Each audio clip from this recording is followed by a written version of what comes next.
Hello friends, నమస్తే. నేను మీ Priya. Welcome back to Sanvitha's kitchen. రోజు బ్రేక్ఫాస్ట్కి ఒకే చట్నీ అంటే బోర్ కదా. అందుకే నేను మీకు ఈరోజు 4 రకాల ఈజీ అండ్ టేస్టీ చట్నీస్ని చూపించబోతున్నానండి. ఇడ్లీ, దోశ, వడ, ఉప్మా ఇలా అన్ని రకాల టిఫిన్స్లో కూడా ఈ 4 రకాల చట్నీలు సూపర్గా ఉంటాయి. ఇలా రోజుకొక చట్నీని ఇంట్లో ట్రై చేసుకోవచ్చు. ఇప్పుడు ఈ 4 రకాల చట్నీల ప్రిపరేషన్ని చూసేద్దాం. ముందుగా పల్లీ చట్నీ ఎలా చేసుకోవాలో ఈ వీడియోలో చూసేద్దాం. పల్లీ చట్నీ కోసం ప్యాన్ పెట్టుకుని ఇందులో అరకప్పు వరకు పల్లీలను తీసుకోవాలి. వీటిని మీడియం ఫ్లేమ్లో లైట్ బ్రౌన్ కలర్ వచ్చేంత వరకు పచ్చివాసన లేకుండా దోరగా వేయించుకోవాలి. హై ఫ్లేమ్లో వేయిస్తే బయట కలర్ వస్తుంది కానీ లోపల పచ్చిగానే ఉండిపోతాయి. సో ఇలా మీడియం ఫ్లేమ్లో మధ్యలో కలుపుతూ ఈ పల్లీలను కలర్ చేంజ్ అయ్యేంత వరకు బాగా ఫ్రై చేసుకోవాలి. నేను ఇక్కడ పల్లీ చట్నీ కోసం ఆయిల్ లేకుండానే ఫ్రై చేస్తున్నానండి. ఇలా పల్లీలు అనేవి బాగా ఫ్రై అయ్యాక వీటిని ఒక ప్లేట్లోకి తీసుకుని రెడీగా పక్కన పెట్టుకోవాలి. వీడియోలో చూపించినట్టు ఈ విధంగా ఫ్రై చేసుకుంటే సరిపోతుంది. ఇప్పుడు అదే ప్యాన్లో 2 టేబుల్ స్పూన్ల ఆయిల్ని తీసుకోవాలి. ఆయిల్ అనేది వేడయ్యాక ఇందులో 1 టేబుల్ స్పూన్ మినపప్పును అలాగే 1 టేబుల్ స్పూన్ శనగపప్పును తీసుకోవాలి. వీటిని ఒకసారి బాగా ఫ్రై చేసుకోవాలి. ఇవి రెండు కొంచెం బాగా ఫ్రై అయ్యి కలర్ చేంజ్ అయిన తర్వాత ఈ పల్లీ చట్నీకి కారానికి తగ్గట్టుగా 4 నుంచి 6 పచ్చిమిర్చిని తీసుకుని ఇందులో యాడ్ చేసుకోవాలి. పచ్చిమిర్చిని కూడా బాగా ఫ్రై చేసుకున్నాక ఇందులోనే 1 టీ స్పూన్ జీలకర్రను యాడ్ చేసుకోవాలి. ఇలా జీలకర్ర కూడా బాగా ఫ్రై చేసుకున్న తర్వాత గ్యాస్ ఆఫ్ చేసుకుని వీటన్నిటిని బాగా చల్లారాక మిక్సీ జార్లోకి ట్రాన్స్ఫర్ చేసుకోవాలి. అలాగే మనం ముందుగా వేయించి పెట్టుకున్న పల్లీలు కూడా ఇందులో యాడ్ చేసుకోవాలి. ఇక్కడ పల్లీలు అనేవి నేను అన్నిటికీ స్కిన్ పీల్ ఆఫ్ చేయలేదండి. కొన్నిటిని అలాగే వేస్తున్నాను, కొన్నిటికైతే పీల్ ఆఫ్ చేసి తీసుకుంటున్నాను. ఇందులోనే తొక్క తీసేసిన 2 వెల్లుల్లి అలాగే చిన్న అల్లం ముక్క, కొద్దిగా చింతపండును యాడ్ చేసుకోవాలి. అలాగే రుచికి తగ్గట్టుగా ఉప్పుని కూడా తీసుకుని వీటన్నిటిని చట్నీకి తగినంతగా వాటర్ పోసుకుని గ్రైండ్ చేసుకోవాలి. ఇప్పుడు పల్లీ చట్నీని ఒక బౌల్లోకి తీసుకుని ఇందులోకి తాలింపుని పెట్టుకుందాం. తాలింపు కోసం ఒక ప్యాన్లో 2 టేబుల్ స్పూన్ల ఆయిల్ తీసుకోవాలి. ఆయిల్ అనేది వేడయ్యాక ఇందులో 1 టీ స్పూన్ మినపప్పు, 1 టీ స్పూన్ జీలకర్ర అలాగే 1 టీ స్పూన్ ఆవాలను తీసుకోవాలి. అలాగే కొద్దిగా కరివేపాకును, 2 ఎండుమిర్చిని ఇలాగ ముక్కలుగా కట్ చేసుకుని తీసుకోవాలి. వీటన్నిటిని ఒకసారి బాగా ఫ్రై చేసుకుని స్టవ్ ఆఫ్ చేసేసుకుని ఈ తాలింపును పల్లీ చట్నీలోకి ట్రాన్స్ఫర్ చేసుకోవాలి. అంతేనండి, ఎంతో టేస్టీగా ఉండే పల్లీ చట్నీ రెడీ. ఇప్పుడు కొబ్బరి చట్నీని ఎలా చేసుకోవాలో చూసేద్దాం. కొబ్బరి చట్నీ కోసం ఒక మిక్సీ జార్ తీసుకుని ఇందులో అరకప్పు వరకు కొబ్బరి ముక్కలు అనేవి తీసుకోవాలి. ఇందులోనే 3 పచ్చిమిరపకాయలను అలాగే చిన్న అల్లం ముక్కను, 1 టేబుల్ స్పూన్ పుట్నాల పప్పును అలాగే 1 టేబుల్ స్పూన్ వేయించిన వేరుశనగ గుళ్ళను తీసుకోవాలి.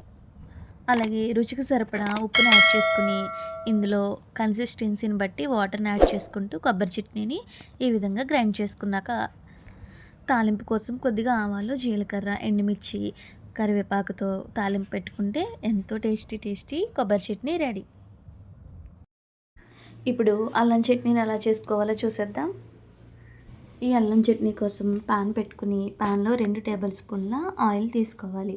ఆయిల్ వేడయ్యాక ఇందులో 1 టీ స్పూన్ మినపప్పు, 1 టీ స్పూన్ శనగపప్పు అలాగే 1 టీ స్పూన్ జీలకర్రను యాడ్ చేసుకోవాలి.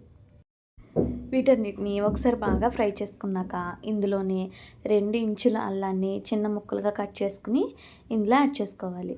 ఇక్కడ అల్లాన్ని కొంచెం ఎక్కువసేపే వేయించుకోవాలండి.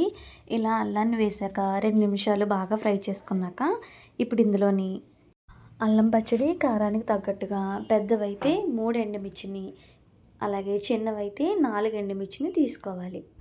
అలాగే ఇందులో పొట్టు తీసేసిన 2 వెల్లుల్లిపాయలను కూడా తీసుకోవాలి.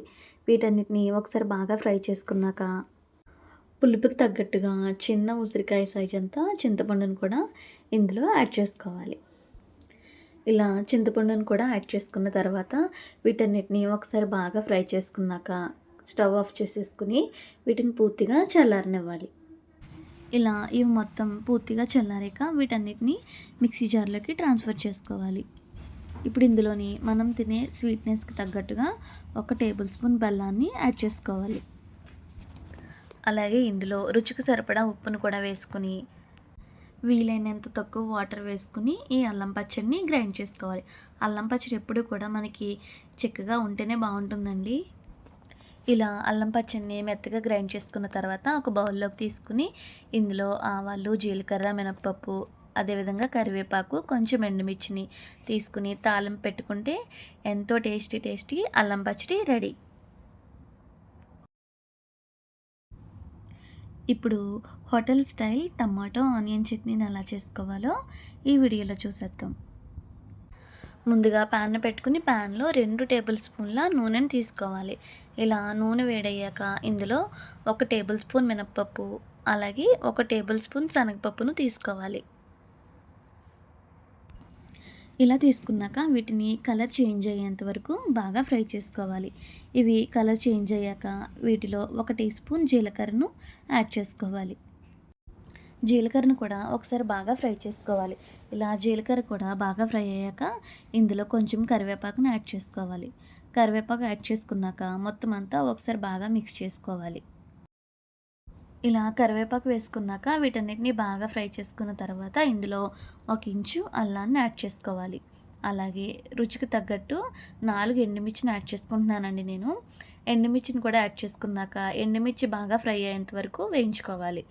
ఇలా ఎండుమిర్చి అనేవి బాగా ఫ్రై అయిన తర్వాత ఇందులో 1 ఉల్లిపాయని ముక్కలుగా కట్ చేసుకుని యాడ్ చేసుకోవాలి. ఇలా ఉల్లిపాయలను యాడ్ చేసుకున్నాక ఉల్లిపాయలు కూడా పచ్చివాసన పోయేంత వరకు బాగా ఫ్రై చేసుకోవాలి. ఇక్కడ ఉల్లిపాయ ముక్కల్ని పూర్తిగా ఫ్రై చేయవలసిన అవసరం లేదండి. 50% ఫ్రై చేస్తే సరిపోతుంది. ఇలా ఉల్లిపాయ ముక్కలను కూడా బాగా ఫ్రై చేసుకున్న తర్వాత ఇప్పుడు ఇందులో 2 టమాటాలను ముక్కలుగా కట్ చేసుకుని యాడ్ చేసుకోవాలి. ఇలా టమాటాలను యాడ్ చేసుకున్న తర్వాత టమాటాలను కూడా బాగా మగ్గేంత వరకు ఫ్రై చేసుకోవాలి. వీటిని మీడియం ఫ్లేమ్లో పెట్టుకుని ఫ్రై చేసుకోవాలండి. ఇలా టమాటా ముక్కలు అనేవి సాఫ్ట్గా అయ్యేంత వరకు మధ్యలో కలుపుతూ మూతను పెట్టుకుని ఫ్రై చేసుకోవాలి. 1 నిమిషం మగ్గించాక మూతను తీసుకుని మొత్తం అంతా ఒకసారి మిక్స్ చేసుకుని స్టవ్ ఆఫ్ చేసుకుని వీటిని పూర్తిగా చల్లారనివ్వాలి. ఇలా పూర్తిగా చల్లారాక వీటిని మిక్సీ జార్లోకి ట్రాన్స్ఫర్ చేసుకోవాలి. ఇలా మిక్సీ జార్లోకి తీసుకున్న తర్వాత వీటిలో రుచికి తగ్గట్టుగా ఉప్పుని తీసుకుని వీలైనంత వాటర్ వేసుకుని మెత్తగా గ్రైండ్ చేసుకోవాలి.